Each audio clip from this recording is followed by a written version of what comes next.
Hi, husband. Hi, husband. Hey. I'm Bret. And I'm Steven. And we're talking about Shane Dawson and his boyfriend Ryland just announced that they are on their journey to becoming dads. So exciting. Through surrogacy. And I was telling Steven about this, and he's like, who are they?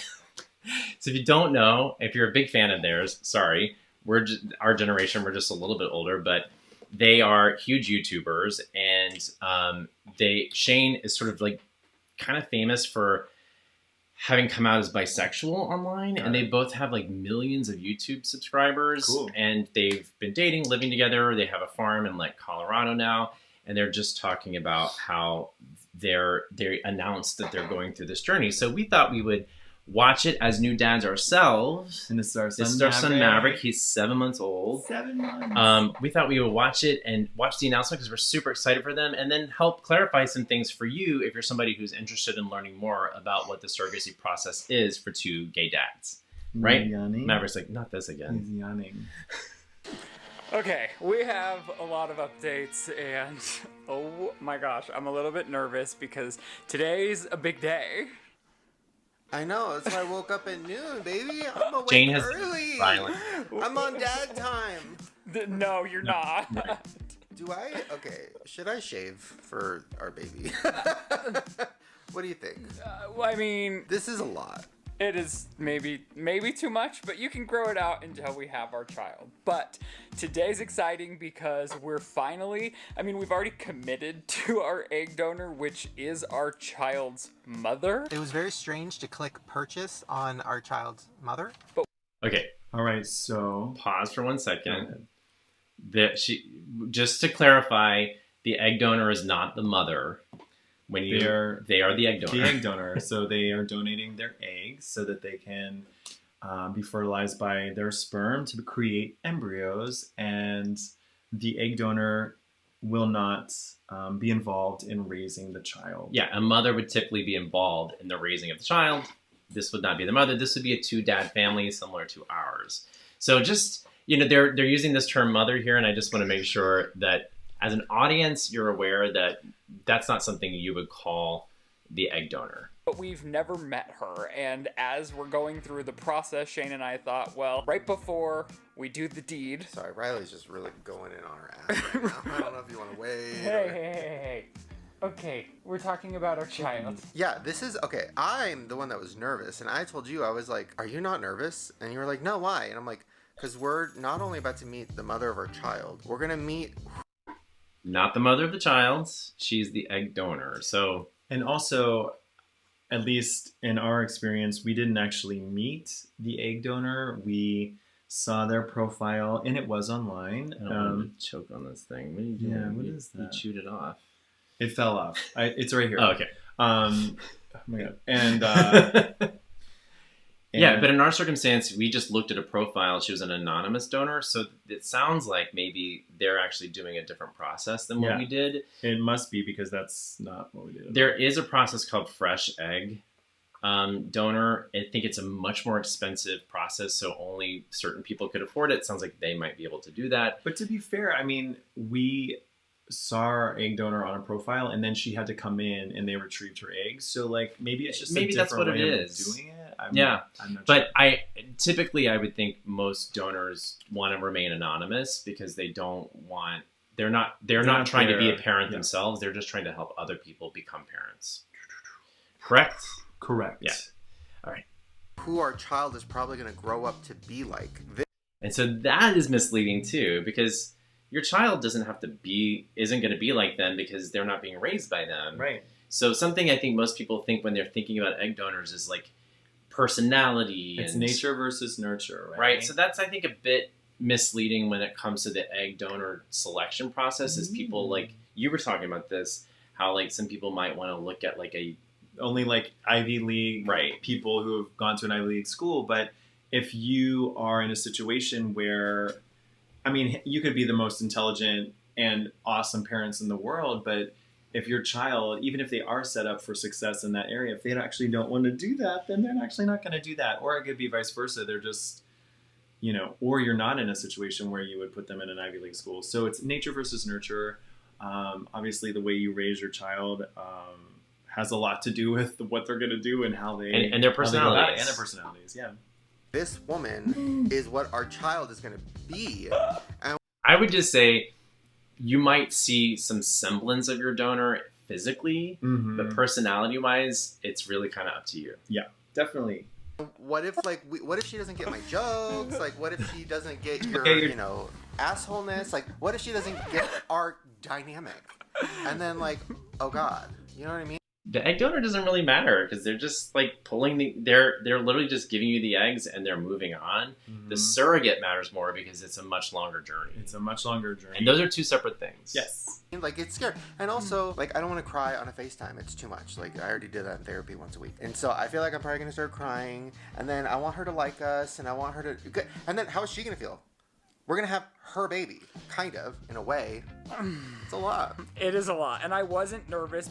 I will say, I'm sure that all egg donors they have to go through a major screening process. So they're not thinking about, they've already gone through what they need to go through emotionally and physically to get to the point where they want to donate their eggs and be done with them. And so they've already come to terms with whatever is going to happen. Yeah, I don't know that we should be chewing on this. That's not really a kid's Let's toy. chew on this. But I bet it feels good. Let's chew on this. I bet it feels like he's teething, so Yeah. All right. he must have chewed on something. Okay. Because we've had a few hiccups outside of our control, outside of anyone's control, that has delayed the process. That is so typical in the surrogacy process that there are always going to be hiccups. Delays and things are completely out of your control. You're trying to control a biological process, and nature is always going to win. So That's for sure. yeah, it took us 4 years to have Maverick. A couple of times, and when you're doing what we're doing, that's inevitable. So now that we're meeting her, I was like, well, if it doesn't work, God forbid, we'll have to start the process over again. If our personalities don't align, which would be a nightmare because it would start, but we're hoping for the best. I have Yeah. Again, their process sounds like Their process it's different. sounds completely different. Our egg donor It's not typical that this is didn't meet something us or know us. you would do where you Yeah. have to match personalities with the egg donor because they typically are donating and they're either frozen or they make the embryos fresh. Yeah. a good feeling about her, and like Shane keeps telling me, he's never had a bad gut feeling about her. The second we saw her, we knew it was her. Both of us were we were scrolling when we were looking for potential mommies, and we couldn't agree on anyone until we saw this Not the mommy. girl, Not and it the was mama, this not the mama. immediate guttural reaction for both of us. So yeah, now it's very official that we're meeting her today. Yeah, I'm excited. We're not filming it, obviously, because I don't know if she wants that. I also feel... Again, most donors don't want to be involved in that. They're trying to help you have a family. They're not necessarily trying to have a family themselves, which is why they're donating. I feel like there's a balance of all this, because I think it's interesting to film this process and look back at it and show our kid one day, but also it's also a little weird. There's a lot we got to figure out. We did talk to the agency though, and they said that the surrogate, who we've already met and we love, and she's ready, she was willing to be Two separate people. Two separate people, surrogate and egg donor are two separate Two people. separate people, so the egg donor doesn't really need to match with you the way a surrogate does. on camera. They told us that. They're like, oh, she's fine if you document her process. And I was like, so that might be something that we do, but then I also don't want to show the kid's face. So how are we're going to have to figure out an emoji situation. Well, there's a lot to figure the out. surrogate is a lot more we're going on a longer journey with her. We're gonna have to show up to multiple appointments with her. So you probably will meet the surrogate. She's still doing all of the medical evaluations that are required by state and law that take a few months. So hopefully everything. There are many hoops and hurdles that the surrogates have to go through. Surrogates have to go through not just the medical check, Medical, making sure the uterus and psychiatric- everything is good, Yeah. And then psychiatric evaluation. and a criminal background And a criminal check. background check. And And the husband has to be involved if the they husband have has to be one. involved if they have one, that is correct. Typically, they want to have a good family foundation so that They have support, so that they're able to carry this baby successfully. They're trying to eliminate risk, any type of risk, so that the pregnancy is a success for them, and it's a success for the intended parents, and everyone is happy, really. Thing works out on that front, but I have seen a lot of people asking for updates on the baby front, and this is kind of where we're at currently. moving forward, but a little bit in limbo. How do alpacas deal with babies? That's it. Like, because I want our baby to love alpacas, but there's a line. I don't want our baby to think, like, have a weird relationship with alpacas. What? She thinks alpacas are like her brothers and sisters. Like, does the baby know what that is? Like, it's just, there's a lot of things that are confusing. I guess I forgot that's this video. Yes, an alpaca update. She's gonna have 7 alpaca siblings, sisters. We failed. Sorry, we failed. failed. You, We don't Maverick. have 7 We don't have alpacas. any alpacas. And I add 7 sisters because the girls are officially ours, just not in the way I thought. Like, I'm like dreaming about it. I can't stop thinking about it. I It's feel like you're more excited about it. It's like weird. Are you more excited about the alpacas or the baby? well, the alpacas are like in front of us. We can see them every time we drive through the See, neighborhood. this is the thing about you that is scary to me. I feel like reality doesn't hit you until it's right in your face. Yeah. Like and maybe it's because of all my childhood trauma, but I'm prepared for trauma. I'm ready for it. I'm ready for worst case scenario. This literally sounds like us. Yeah. I'm ready for the best case scenario. Like, I see everything before it happens, and I'm like, oh my god, this is exciting. We're gonna have a baby. We're meeting the mom. It's all happening, and I don't think you get it yet until the baby's gonna be popped out. No, until we're pregnant, I think is when it will hit me. And because even like now, as soon as I know the alpacas, I mean, I don't think I believed.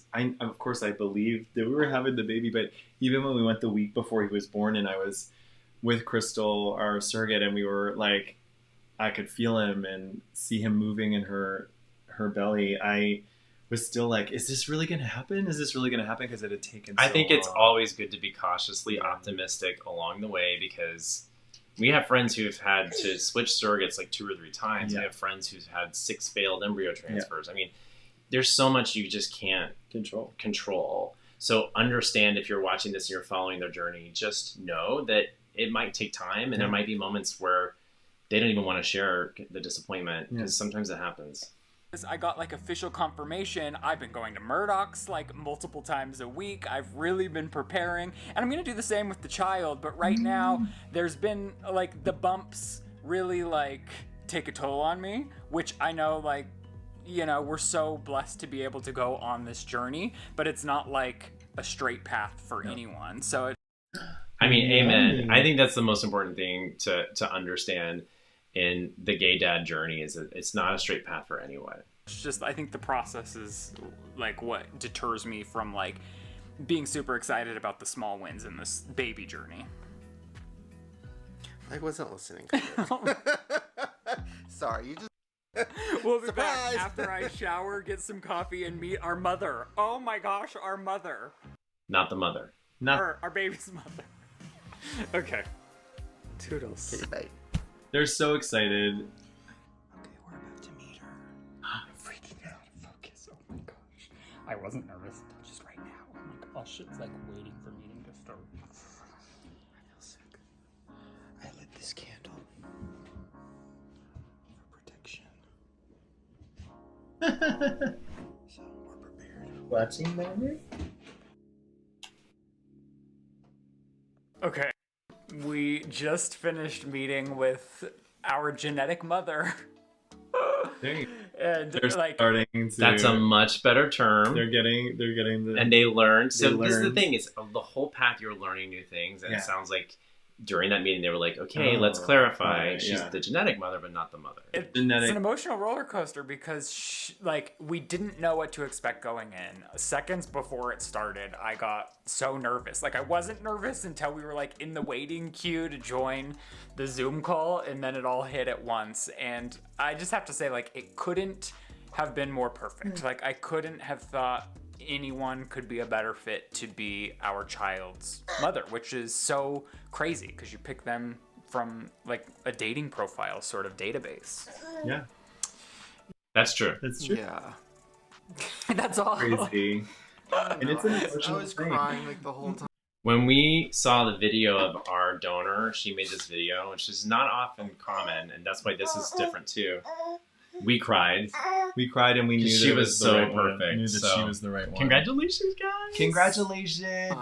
And I just can't stop crying. So Yeah, yeah. Shane was kind of speechless. A lot of it is like, in a good way. Like you go through this process, like hoping for the best, choosing from kind of the unknown. But like, it was nice to feel like our gut feeling was right. And I don't know, I feel so good about her. Like in every scenario and every topic that we brought up, I don't know, it just like eased any anxiety that I previously had, because you can get frustrated at this process without having a real connection to the people that you're working with, like, because it's like through a chain of people that you're going back and forth between, like an agency and a clinic. So I don't know, you can get lost in this. Yes, this is so true, but also understand, like, not everybody goes to an agency too. So it sounds like they have a really nice agency that's kind of facilitating all of this, like them having a meeting with the donor, and not all places. We are so excited for them. It's like, it's such a cool journey to start, and there's so many nuances to it, and it's different for everybody. So we just wanted to help. If you're somebody who's interested in learning more about this, just know, like, along the way, it's an interesting process. And now they've chosen an egg donor. They're going to have to see how many eggs they're able to get from her. And then even from that, see how many embryos you can get. And you just never can tell. And then they have to be a viable embryo. And then those embryos have to be good. And then those embryos have to transfer. So there's a long process for you guys. And we'll be sending lots and lots of prayers to you. If you're interested in learning more about gay dads and what that journey is, make sure you subscribe, come join us, follow us, find us on Instagram. We love sharing our new life and creating a visible community for other gay dads. Bye. Thanks for watching. Bye, husband.